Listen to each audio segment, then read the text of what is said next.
Hi everyone! Welcome again to my channel. So, for today's video guys ay i-update ko kayo sa mga ghost plant na kinatings ko nung summer tsaka yung mga tinusok ko na ghost plant during summertime. And dito nga pala tayo ngayon sa likod ng bahay namin. So, itong patungan ko nga pala dito ay hindi puno sa ngayon. So, dito ko nga pala iniipon yung mga succulents ko na nilabas ko during summertime. So, kapag winter na, dito ko sila lahat iniipon para hindi sila masira. So, ito yung bahay nila. So, sa ngayon ay hindi pa gaano kasikip. Ayan. So, ipakita ko na rin sa inyo itong jade plant ko. Ayan. Nandito. So, ito pulang-pula na. Ang ganda na ng kulay, di ba? So, tinalikod ko nga pala to. Ito nga pala yung, dito nga pala siya nakaharap dati. So, nandito lang siya sa gilid ng bahay namin. So, hindi ko siya madalas pinapakita or hindi ko yata na ipakita sa inyo.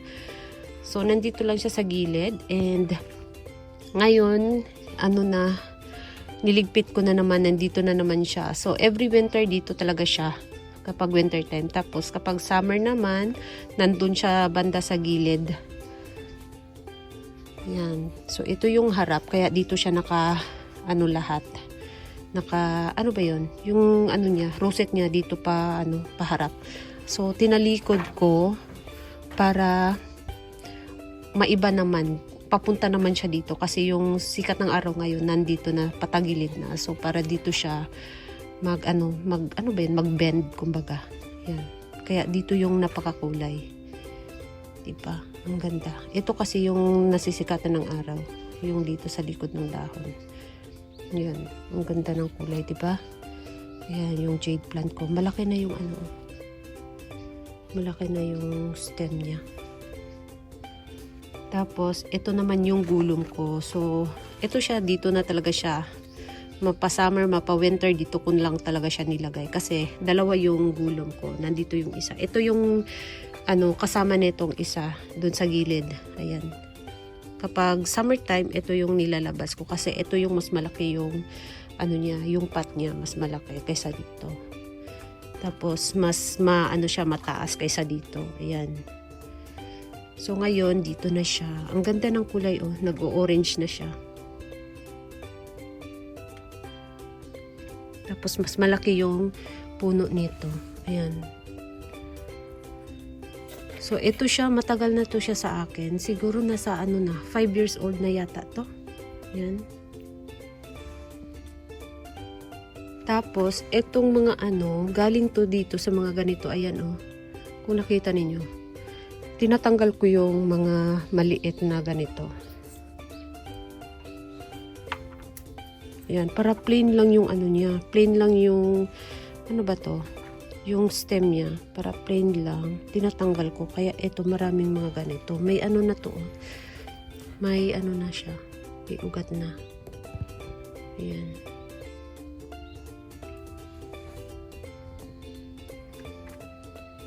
So, ito rin, tinalikod ko rin kasi dito yung niya, dito yung harap niya. Kaya papunta siya dito lahat. So, tinalikod ko para mag-curve naman siya papunta dito. Yan, para maging pantay. Ayan yung itsura niya, guys.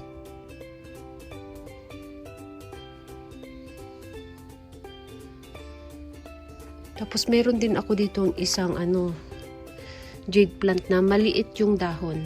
Ito, malaki yung dahon nito. Ito, mas maliit.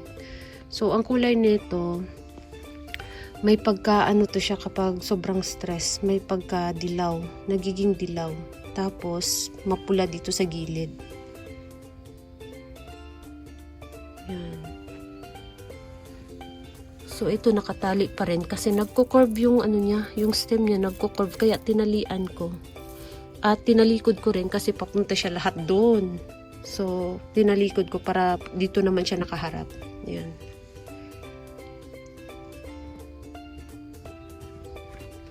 Ayan, nag-umpisa nang gumanda yung kulay.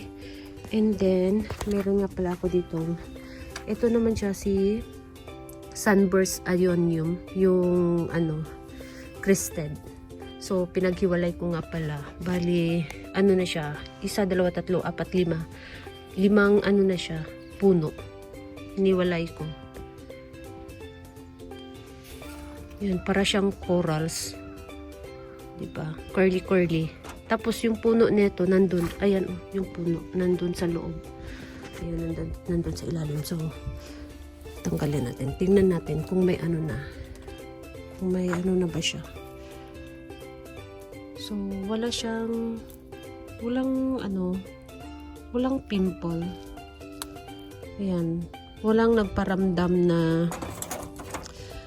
bagong lumabas na na nagkaroon siya ng, suloy. Walang paramdam, guys. Ayan. So, dito galing yung, itong crested na to. Dito galing. So, walang paramdam. Ito yung pinakamalaking crested. So, hinati ko ng 3 beses ito. 1, 2, 3. Tapos ito, tig-isa. 1, 2. Ayan.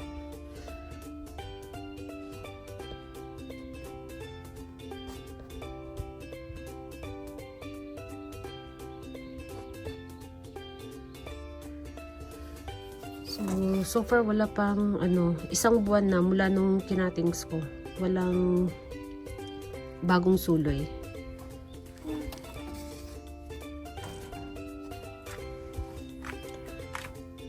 Tapos, ito yung mga ghost plant na kinatings ko. Ayan, nakapal na siya. Ayan, yung mga babies, bagong babies. Ayan, ang cute tingnan, di ba? Ang ganda. Silver yung kulay. So, ayan na yung mga babies, malaki na. Tapos dito naman, ayan.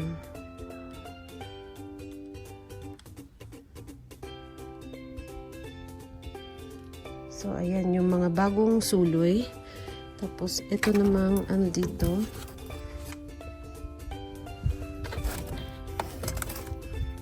Ayan, ito rin.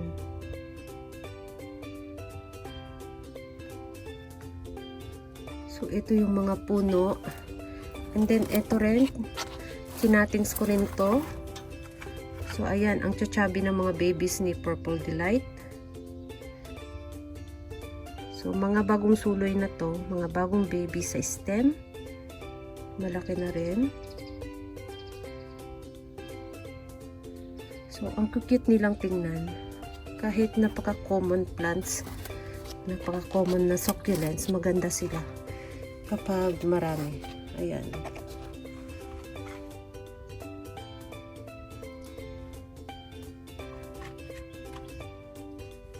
Tapos ito naman hindi ko to siya kinatings. Ayan. Mahaba na yung stem. Pero kinain ng uod. So yung may mga suloy na maliit, yan yung pinakpak ng ulod or kinain ng ulod. Ayan. So ganyan na yung hitsura. Yan, nag-produce na siya ng bagong bagong rosette. Ayan, may mga pinagkainan, yung mga dahon na sira. So, ayan. So, mahaba na yung rosette. Tapos, ito yung mga cuttings. Ayan. So, meron din kinain ng uo dito. Ayan, kung nakita ninyo, may dahon na kinain. Ayan. So, ito siya. Ito yung mga galing dito na kinatings ko. Ito na sila ngayon. Yan, malaki na. Mahaba na rin yung stem niya. Tapos, ito naman yung galing dito. Galing dito na mga cuttings. Itong nandito na Purple Delight.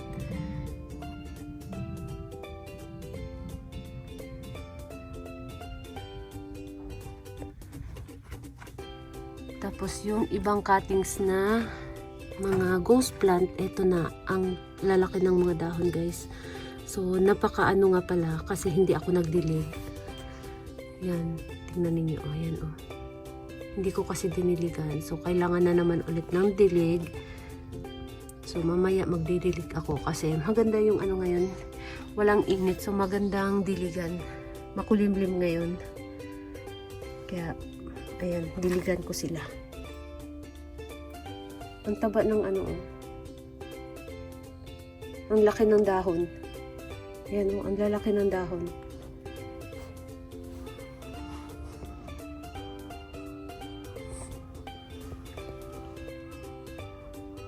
So, ayan na yung hitsura. Malaki na, kumapal na, kaya naglalash na sila.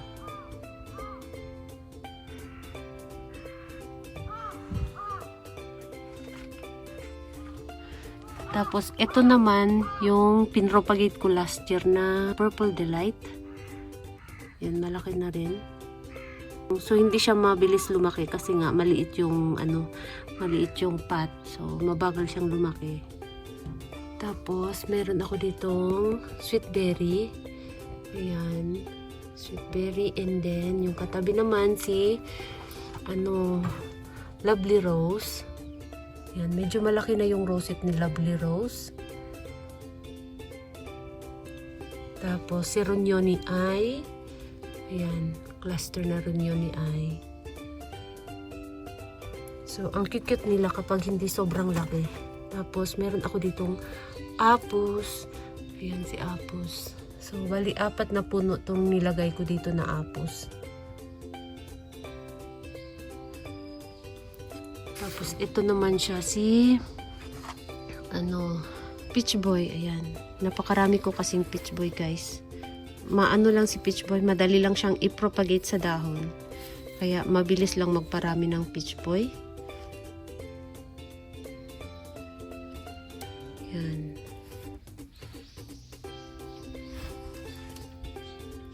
So, ayan. Namumula na yung dahon ni Peach Boy. Tapos, ito naman siya si Red Velvet. Ayan, hindi po siya masyadong mapula. Yung nasa arrangement area ko, mas maganda yung kulay ng doon, ng Red Velvet.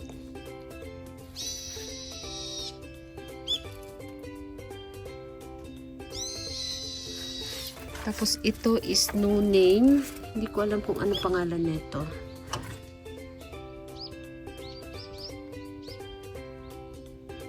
So, nagka-sunburn din to. Ito banda dito. Ayan, nagka-sunburn. So, nagpalit na siya ng bagong dahon.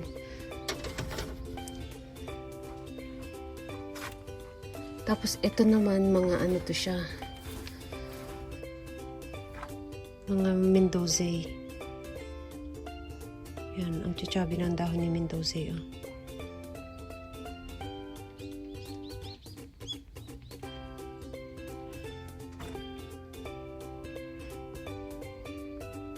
Tapos, si Pink Clover. Ayan, si Pink Clover. Ito sana ilagay ko dun sa mga arrangement area ko. Pero dahil puno na yung arrangement area ko, ayan, dito ko na lang siya nilagay. Ang chichabi na ng ang chichabi na ng dahon ni Pink Clover.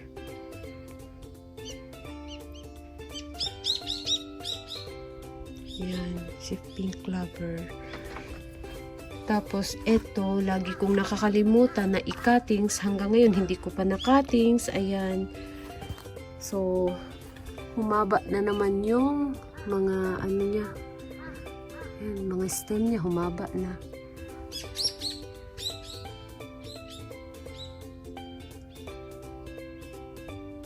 So, ayan. Mas maganda siya i-propagate sa cuttings kaysa sa dahon.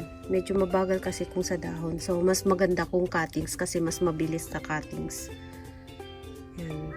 Tapos, yung dahon, pwede din i-propagate kapag matyaga kayong mag-antay. Ayan. Pwede din siyang i-propagate sa dahon. And then, yung black ionium ko, black rose ionium. Ito na siya ngayon. Ayan, bukang-buka na siya. So, iniikot-ikot ko nga pala to. Kasi, yung niya, katulad nito, kapag hindi siya naka-receive ng maraming sunlight, yung rosette niya, ganito, bukang-buka. Parang malapad yung dito sa gitna, malapad. Hindi katulad ng iba na katulad nito. Ayan oh. Ito yung nakaharap sa sunlight. Ayan. Di ba?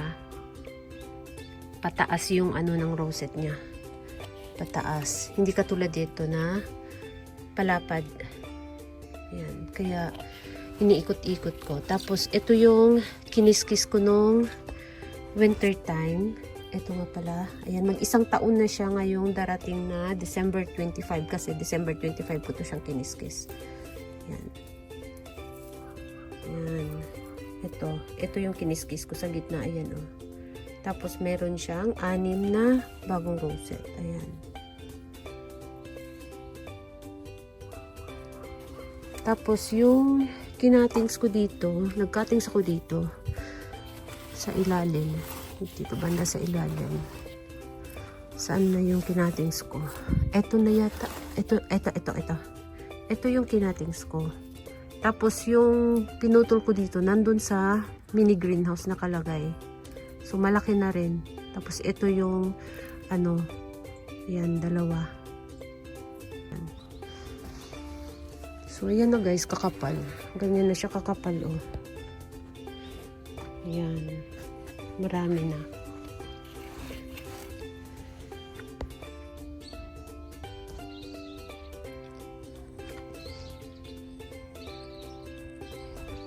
So, nandito rin yung mga iba ko pang mga ioniums. Yan. So, pinalitan ko na rin to sila ng mga bagong lupa. And, ito naman yung kiniskis ko dati. Ayan. So, ayan. Dito yung kiniskis ko na ano.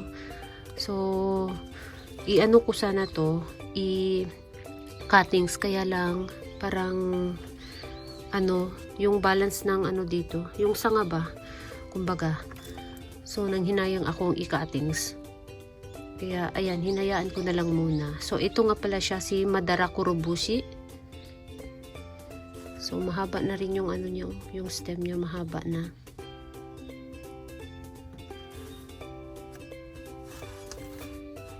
So, ayan guys. So, mas lalo pa talagang lumalaki yung rosette nito. So, dahil bago yung lupa, medyo hindi pa sila ganoon ka-stable. Kaya, ayan, hindi pa tumudo yung paglaki. Ito rin, kiniskis ko rin to siya. Yan. Bali, mayroon siyang 6. Yan. So, para na siyang naging bouquet nung Yan, ito yung kiniskis ko sa gitna. So, maganda yung niya, oh. Yan. Maganda yung pagka, ng rosette niya. Frill.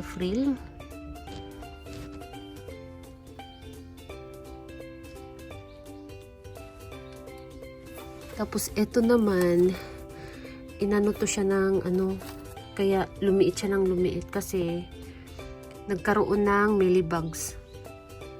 Yan. Meron din dito. Ito, iba naman to siya. Iba din yung nito. Para silang magkamukha, diba? Yan. Pero ito siya is, yung niya, yung dahon niya, payat. Ito naman mataba. Taba yung dahon niya. Inano rin to siya, dinumog din to siya ng mga, ba yun? Mealybugs. Tapos, ito naman, ayan. Medyo malaki na. Kiniskis ko rin to. Kung nakita ninyo sa ilalim, may dito.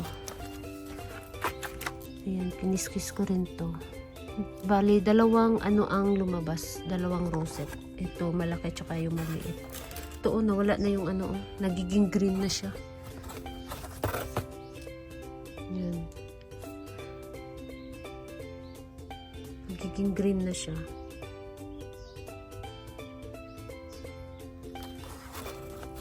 And then, ito yung kinatings ko. Tapos, yung head nito, ayan yung cuttings dyan. Ang head nito is nasa yung mini greenhouse. So, ang pangalan ay Medosa. Ayan. So, yan yung iba kong mga ioniums. Tapos, ito naman si Douglas Hunt. Ganito yung hitsura niya kapag na-compact si Douglas Hunt. Ibang-iba yung hitsura niya i-compare dun sa tinanim ko direct sa ground. Yung ginawa kong garden. So, iba talaga yung hitsura niya, di ba? Kapag nagiging compact. Tapos, ito, hindi ko alam kung anong pangalan nito. Pero makapal na kasi. Ayan, oh. Yan. Ito siya, matagal na rin siya dito sa pot na to.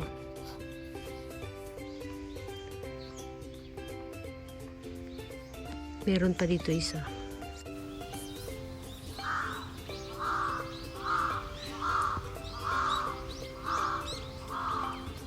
So, meron din ako ditong si kiwi. Yung pinropagate ko sa pinropagate ko sa dahon dati, guys. Ito na. Ayan. Ito yung pinropagate ko sa dahon. Hindi ko pa napalitan ng bagong lupa. Ayan.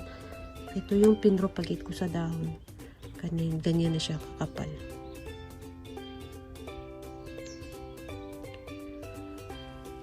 So, yan guys. Tapos, ito naman is si, Cashmere Violet. Yan, si Cashmere Violet. Ito yung pinakaunang pinag-eksperimentuhan kong kiskisin na, ayun yung si Cashmere Violet. Tapos, ito naman siya. Hindi ko alam bakit anong nangyari dito. Tingnan ninyo. Na sunburn yung rosette neto nung summer. Tapos, pumalit maraming dahil nawala yung siguro napuruhan yung pinaka-rosette nito. So ayan, meron siyang 1, 2, 3, 4, 5, 6, 7. Meron siyang 7 na bagong rosette ngayon. Ito. Diba? Parang naging ganito. Ito, nandito. Ayan. Parang ganito yung nangyari. So ayan, ang daming pumalit. Si Cashmere Violet.